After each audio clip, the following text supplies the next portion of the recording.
নমস্কার, দেখছেন কলকাতা টিভি। আমি সুচন্দ্রিমা। শুরু করছি ধর্মযুদ্ধ 2024। সকাল থেকে আমরা নজর রেখেছি তিন কেন্দ্র, জলপাইগুড়ি, আলিপুরদুয়ার, কোচবিহার। আজকে প্রথম দফার নির্বাচনে আমাদের উত্তরবঙ্গের দিকে নজর রাখতে হচ্ছে।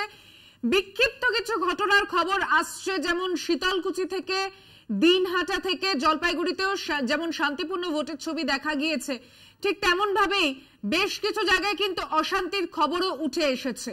সকাল 9টা পর্যন্ত তিন কেন্দ্রে গড়ে 15% মতো করে ভোট গ্রহণ হয়েছে। নির্বাচন কমিশনের কাছে যে অভিযোগগুলো গিয়েছে তার বিরুদ্ধে ব্যবস্থা নেওয়ার কথা ভাবছে কমিশন।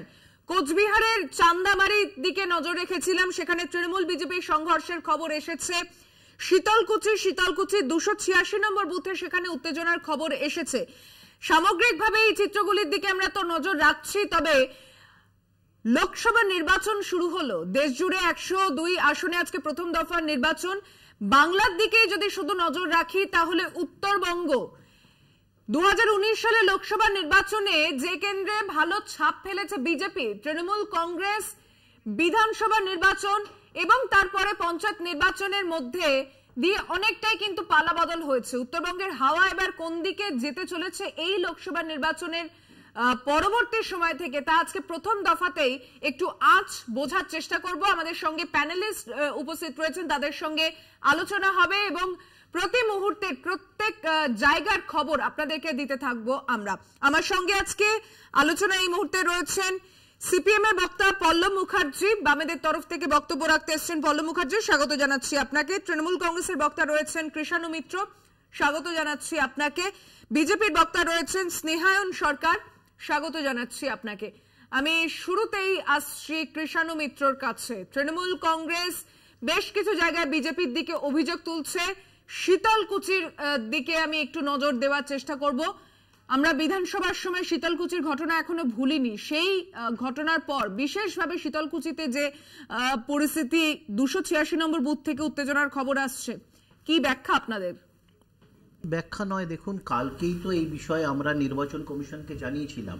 রাত্রেবেলায় আমরা তাকে জানিয়েছিলাম যে সেখানকার যিনি প্রার্থী এবং বিজেপির নেতা এবং কেন্দ্রের স্বরাষ্ট্র দপ্তরের প্রতিমন্ত্রী, ওনার বাড়িতে এরকম অস্ত্রশস্ত্র এবং বেশ কিছু দুষ্কৃতীদেরকে জড়ো করে রাখা হয়েছে এবং আমাদের কাছে সেই তথ্য, সেই খবর আসার পর আমরা নির্বাচন কমিশনকে জানিয়েছিলাম। নির্বাচন কমিশন এত কেন্দ্রীয় বাহিনী নিয়ে, এত কিছু নিয়ে কি করেছে আমরা জানি না, কিন্তু আজ সকাল থেকে যেটাই আমরা দেখলাম, শুধু শীতলকুচি না, তুফানগঞ্জে সেখানেও আমাদের বুথ যে কর্মী আছে তাকে আক্রমণ করা হয়। দিনহাটাতে আমাদের ব্লক প্রেসিডেন্টকে, সেখানে অনন্ত বর্মন, তাকে হসপিটালাইজড করা হয়েছে, তাকে গুরুতর আহত অবস্থায়। তো এরকম মানে পুরো কুচবিহার জুড়ে এই কেন্দ্রীয় বাহিনী এবং যে তাদের যে একজন প্রার্থী এবং কেন্দ্রীয় প্রতিমন্ত্রী, তার নেতৃত্বেই কার্যকলাপ হচ্ছে এবং নির্বাচন কমিশন ঠুটো জগন্নাথের মতো বসে আছে।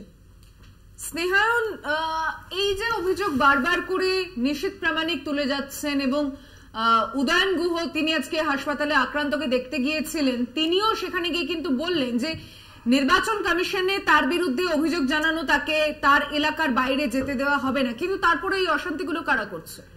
না, দেখুন, বিষয়টা হচ্ছে আজকে লোকসভা নির্বাচনের প্রথম দফা ভোট। গোটা দেশ জুড়ে 21টা রাজ্য এবং কেন্দ্রশাসিত অঞ্চলের 102টা সিটে ভোট হচ্ছে। আপনারা পশ্চিমবাংলার বাইরে বাকি চিত্রটা একটু তুলে ধরুন তো, দেখুন তো কটা সিটে কটা অভিযোগ আছে। আজকে সকালবেলা দেখা গেছে উত্তরপ্রদেশের মুজাফফরনগর, যেখানে একসময় সাম্প্রদায়িক হিংসার কথা শুনে আসতো, সেখানে একজন নববধূ সে বিয়ে করতে যাওয়ার আগে ভোট দিচ্ছে। আজকে ছত্তিশগড়ের বাস্তারে ভোট হচ্ছে, একটা হিংসার অভিযোগ নেই। আর পশ্চিমবাংলায় দেখুন, আজকে এই পশ্চিমবাংলায় যে জায়গাগুলোতে এই যে শীতলকুচির কথা বলা হচ্ছে, শীতলকুচিতে কে গিয়ে উস্কানিমূলক মন্তব্য করেছে? আজকে যেখানে প্রশাসনিক প্রধান মুখ্যমন্ত্রী দিনের পর দিন জনসভা থেকে উস্কানিমূলক মন্তব্য করছে, কেন্দ্রীয় বাহিনীর বিরুদ্ধে আক্রমণ করার কথা বলা হচ্ছে, তারপরে তো এই চিত্র তো স্বাভাবিক। আজকে কালকে রাত্রিবেলা ধূপগুড়িতে আমাদের নির্বাচনী ক্যাম্প অফিস জ্বালিয়ে দেওয়া হয়েছে। আজকে সকালবেলা থেকে আমাদের বুথ এজেন্টদের বসতে দেওয়া হচ্ছে না। কোচবিহার দক্ষিণ, শীতলকুচি, সিতাই, পুরো সমস্ত জায়গায় ভোটারদেরকে ভোট দিতে যেতে দেওয়া হচ্ছে না, সেখানে তাদেরকে ইট মারা হচ্ছে, রাস্তার মধ্যে তৃণমূল কর্মীরা ইট মারছে। এই চিত্র আজকে মানে আমরা সত্যি কথা বলতে কি লজ্জার বিষয়, আজকে 18তম লোকসভা নির্বাচন, গোটা রাজ্যে গোটা দেশে 99টা আসন শান্ত, আর পশ্চিমবাংলার 3টে আসন থেকে কম, ক্রমাগত এই ধরনের অভিযোগ আসছে। সত্যি বলতে গেলে মানে আমরা কোথায় দাঁড়িয়ে আছি বা কোথায় নিয়ে গেছে তৃণমূল কংগ্রেস আজকে আমাদেরকে বা আমাদের এই রাজ্যকে, সত্যি লজ্জায় গোটা দেশের কাছে আমাদের মাথা হেট হয়ে যাচ্ছে। আমি কোচবিহারের পরিস্থিতির দিকে আপনাদেরকে একবার সেই ভিডিওটাও দেখতে পাচ্ছেন, যেখানে চান্দামারিতে তৃণমূল বিজেপি সংঘর্ষের ঘটনার ছবি সামনে আসছে। ইট ছুটছে কারা ছবিতে স্পষ্ট, এবং সেখানে বুথ সভাপতি তিনি আহত হয়েছেন বলেও আসছে। পল্লবের কাছে আসছি, সামগ্রিক পরিস্থিতিতে এখনো পর্যন্ত যা নজরে আসছে, কি প্রতিক্রিয়া তাতে? পশ্চিমবঙ্গে এখন যে কোনো নির্বাচনের ক্ষেত্রে না, সেটা যে কোনো নির্বাচন হতে পারে, সবার আগে সেটা শান্তিপূর্ণ হবে কিনা এটাই চ্যালেঞ্জ। এবং সেই চ্যালেঞ্জের এখনই আমি বলার পরেই যারা তৃণমূল বা বিজেপির মুখপাত্ররা 34 বছরের অনেক গল্প দেবেন, কিন্তু 34 বছর কেটে যাওয়ার পরেও তো অনেকগুলো বছর কেটে গেল। তো সেখানে দাঁড়িয়ে এখন যেখানেগুলোতে নির্বাচন হচ্ছে আজকে 3 জায়গায়, সেখানে বিজেপির একটা স্ট্রং জায়গা, তৃণমূলের তো পুরো রাজ্যেই রয়েছে তারা শাসক দল। কিন্তু এত নির্বাচন কমিশন, এত পুলিশ, এত কিছুর পরেও এই প্রত্যেকটা নির্বাচন, সেটা স্কুল নির্বাচন হোক, পাড়া নির্বাচন হোক, লোকসভা হোক, পঞ্চায়েত হোক, বিধানসভা হোক, মানুষ তার অধিকারটা প্রয়োগ করতে পারছে না। প্রত্যেকবার একই ব্যাপার, প্রত্যেকবার নির্বাচন হওয়ার আগে পর্যন্ত প্রত্যেকটা এই বিজেপি তৃণমূল তারা বলে দেয় যে এত সংখ্যা পাবো, এত সংখ্যা পাবো বলে তারপর তারা এত উন্নয়ন করেছি, এত বিকাশ করেছি, তারপর নির্বাচনের দিন দেখা যায় এই ঘটনা। নয় সাংবাদিকদের মারা হবে, নয় মানুষকে মারা হবে, নয় ওই এখন ইট বৃষ্টি হচ্ছে, ভোট দিতে হবে না, দেওয়া যাবে না, তারপর তারা জিতবে, যেভাবেই হোক জিতবে, জিতে তখন তারা একটা অদ্ভুত যে পরিস্থিতি তৈরি করবে, যেখানে মানুষের যে অধিকারটা, মানুষের এত খরচ করে এত কিছু করে ভোটটা হয় কেন? ভোটটা হয় মানুষ তার যাতে কথা বলার অধিকার পায়, তাদের যে সমস্যাগুলো সেগুলোর সমাধানের জন্য ভোট হওয়া উচিত। কিন্তু আমরা দেখি পশ্চিমবঙ্গে ভোট হয়, মানে ভোট যখন হয় পশ্চিমবঙ্গে প্রত্যেকটা মানুষ এটাই গণনা করতে থাকে রেজাল্ট বেরোনোর আগে, যে কটা মানুষ মারা গেল, বা কটা মানুষ আহত হলো, বা কটা মানুষের ঘর জ্বললো, কটা মানুষ ঘর ছাড়া হবে ভোটের পর। এই পরিস্থিতি আর কদিন এই পরিস্থিতি চলবে? আর যারা রয়েছে বা থাকবে, যারা বলে যাবে অনেক বিকাশ করেছি, মানুষকে অনেক দিচ্ছি, এত হচ্ছে, তাহলে এইভাবে কেন নির্বাচন? শান্তি শৃঙ্খলা ভাবে নির্বাচন হোক না।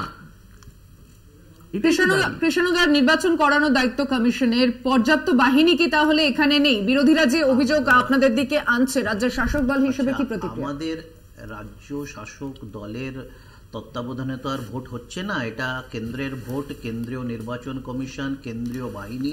ইতিমধ্যেই আমরা বেশ কিছুদিন ধরে আলোচনা করলাম যে ভারতবর্ষে সব থেকে বেশি কেন্দ্রীয় বাহিনী যদি কোনো রাজ্যে মোতায়েন করা হয়ে থাকে, সেটা পশ্চিমবাংলা মোতায়েন করা হয়েছে। কার নির্দেশে করা হয়েছে? বিজেপির নির্দেশে করা হয়েছে, বিজেপি সরকারের নির্দেশে করা হয়েছে। বিজেপি বারংবার ডিমান্ড করেছে, সেখানে রাজ্য প্রশাসনকে সম্পূর্ণভাবে তাদের বসিয়ে রেখেছেন। আজকেও এই 3টে কেন্দ্রতে বারংবার আমাদের কর্মীরা বা সাধারণ মানুষ এটা অভিযোগ করলো যে পুলিশ প্রশাসনকে ব্যবহার করা হচ্ছে না, কেন্দ্রীয় বাহিনী সবকিছু করছে। মাথা ভাঙায় একটা জায়গাতে এমনকি যারা পোলিং এজেন্ট তাদেরকে পোলিং বুথের ভেতরে না, বাইরে বসিয়ে রাখা হয়েছে, কেন্দ্রীয় বাহিনী পুরো জিনিসটা করছে। তো যদি এটা বিজেপির অভিযোগ থাকে, ব্যর্থতা কেন্দ্রীয় নির্বাচন কমিশন, অমিত শাহ এবং নিশীথ প্রামাণিক এবং কেন্দ্রীয় বাহিনীদের বলুন। আপনারাই তো বললেন, শুভেন্দু অধিকারী বারংবার বলেছে এবার রাজ্য প্রশাসনের দ্বারা কিছু করা যাবে না, রাজ্য পুলিশ কিছু দেখবে না, বাইরে 100 মিটার দূরে। এইসব ডায়লগ কার ছিল? এই দিলীপ ঘোষ, শুভেন্দু অধিকারীদের ছিল। এখন আপনারা সামলাতে পারছেন না, দুষ্কৃতী ঢুকিয়েছেন, তাদের নিয়ন্ত্রণ করতে পারছেন না, টিভি ক্যামেরার সামনে ধরা পড়ে যাচ্ছে, এখন কানুনি গাইলে হবে না।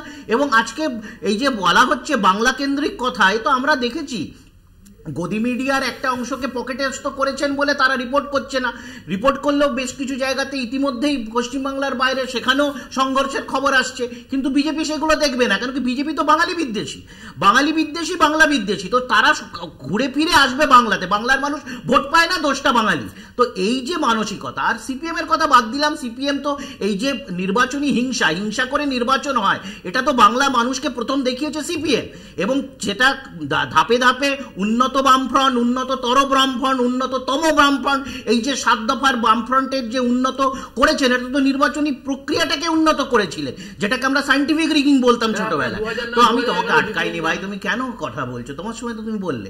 তো এইভাবেই আমরা দেখেছি, এরা তো আমাদের কথা শোনার এদের ধৈর্য নেই। তার মানে ভোটের ময়দানে এরা কি করে, এর তো দুটো দলকে মানুষের ভালো অভিজ্ঞতা আছে। তো সুতরাং আবার বলছি, এই নির্বাচন করানোর দায় সম্পূর্ণভাবে অমিত শাহ, নরেন্দ্র মোদী এবং তাদের বাহিনী। এই নির্বাচন কমিশন, এটা নির্বাচন কমিশনকে নিয়োগটাও তো নিজেদের হাতের মুঠোয় রেখেছিলেন। এটা চিফ জাস্টিস অফ ইন্ডিয়া, তা সেও ছিল এই প্যানেলে, তাকে সরানো হলো কেন? তার কারণ হচ্ছে বিজেপির প্রধানমন্ত্রী এবং তার মন্ত্রিসভার আরেকজন সিনিয়র মন্ত্রী এরাই নিয়োগ করবে। সেখানে তো বিরোধী দল আছে, লোকসভার বিরোধী দল কি বলছেন কিষাণবাবু? আবার আপনি সিনিয়র মন্ত্রী কি বলছেন? আমি তো ওই প্যানেলে লোকসভার বিরোধী দল নেই। আরে বাবা, তো তার হচ্ছে তো মাইনরিটি, বলতে পারবে তো তাতে কি হয়ে গেল? মানেটা কি? একাধিক অভিযোগ করেছে, একাধিক অভিযোগ করেছে। সে অজিত চৌধুরী অভিযোগ করেছে। আবার কথা এই যে এটাই বলছি তো না, সত্যি শোনার ধৈর্য নেই, সত্যি বললেই তখন চাই করে চালাতে হবে। আবার বলছি নির্বাচন কমিশন নিয়োগ করার ক্ষেত্রে প্রধানমন্ত্রী, বিরোধী দল নেতা এবং আমাদের যে CJI chief justice of India সে থাকবে। তাকে সরানো হলো কেন?